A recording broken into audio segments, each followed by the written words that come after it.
جویا news plus registered کے سیالکوٹ سے نمائندے میاں شاہد محبوب کی رپورٹ کے مطابق تھانہ حاجی پورہ پولیس کی بڑی کارروائی، شراب کے خفیہ کارخانے پر چھاپا، ہزاروں لیٹر ولایتی و دیسی شراب برآمد۔ تفصیلات کے مطابق ڈی پی او سیالکوٹ محمد حسن اقبال کی ہدایات پر سیالکوٹ پولیس نے شراب و منشیات فروشوں کے خلاف بڑے پیمانے پر کارروائیوں کا سلسلہ جاری کر رکھا ہے۔ اس سلسلے میں S P investigation Ziaullah کی سربراہی میں D S P city circle Tariq Muhammad Dodi کے زیر نگرانی ایس ایچ او تھانہ حاجی پورہ سب انسپکٹر عادل مصطفیٰ باجوہ نے ٹیم کے ہمراہ ہیومن انٹیلیجنس بیسڈ آپریشن کے دوران شراب کے خفیہ کارخانے پر چھاپا مار کر ہزاروں لیٹر ولایتی اور دیسی شراب کی بڑی کھیپ برآمد کر کے مختلف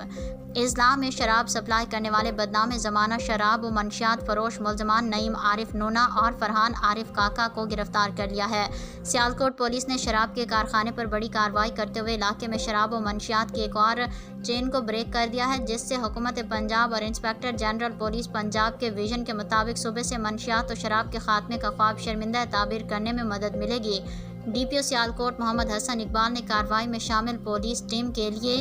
تعریفی سرٹیفکیٹس اور نقد انعام کا اعلان کیا ہے۔ سیالکوٹ پولیس ضلع کو منشیات کی لعنت سے پاک کرنے کے لیے بھرپور عزم کے لیے کوشاں ہے۔